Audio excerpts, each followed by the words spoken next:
חסדים ומכל האמת.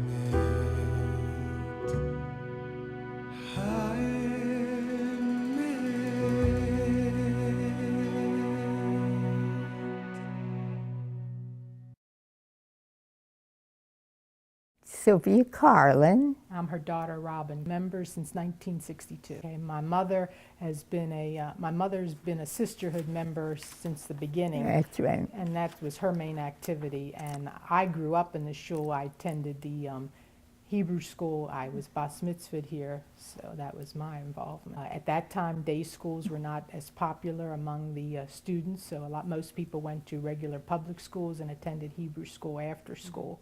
So we had a large, vibrant school when I was going here. Are there any teachers that made a particular impression on you? 3 people I can attribute the success of the shul to in the early years. Well, first of all, and they're all unfortunately gone now. First of all, of course, Rabbi Leibowitz, then Mr. Reich, who was principal of the Hebrew school, and then Milton Chasen, who was the coordinator.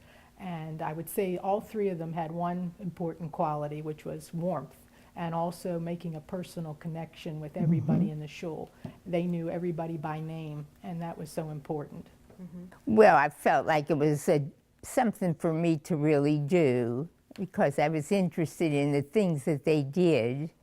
And so and then I became really involved, and we did all kind of things, and we did catering.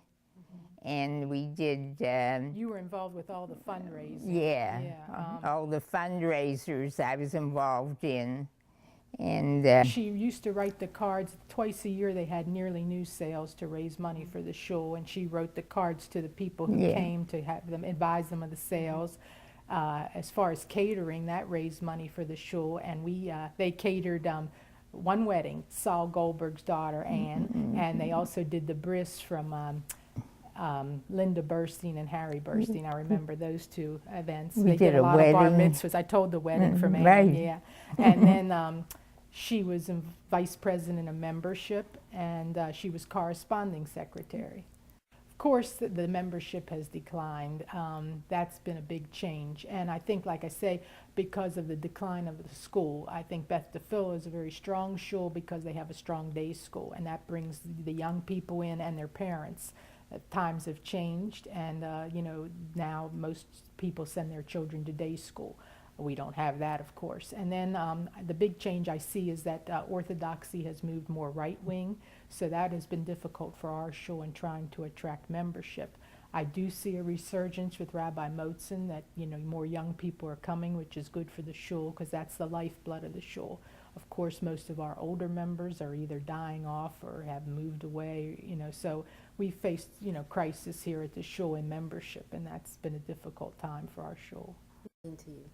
What that means to me is that women are encouraged to be participants as much as they can, and not looked down upon. And I think also being open to but I think Rabbi Motzen is that way too, although he's very frum, is having an open door to anybody with any level of observance. And I think that's important, that you don't feel that if you're not very observant that you're not welcome here. Of course, when we moved here, this was the only shul in this neighborhood, so that was different. There's a lot of competition today. It's all changed.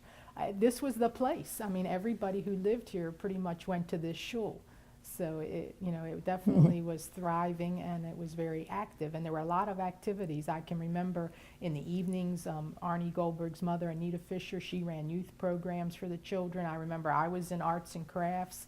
There was always a lot of activities. There were adult education classes, Israel bond dinners, it was sisterhood donor, brotherhood donor, which they still have today. Sounds like a busy place. Very busy, yes. And I remember, my late father, Joseph Karlin, he was in the High Holiday Choir. We go every Shabbos, and you feel like, you really feel part of a larger picture. And it brings the holiness of the Shabbos to you when you're in a shul and you're davening with a shul and with a minyan. Like they say, you can daven home alone, but you don't feel that connection with other people that you do here. And even though the membership has changed, I mean, I still feel it's a lot of warmth here, and that you know a lot of people, that everybody is very friendly. And I think that's the importance, you know, not being just another number, about making a personal connection.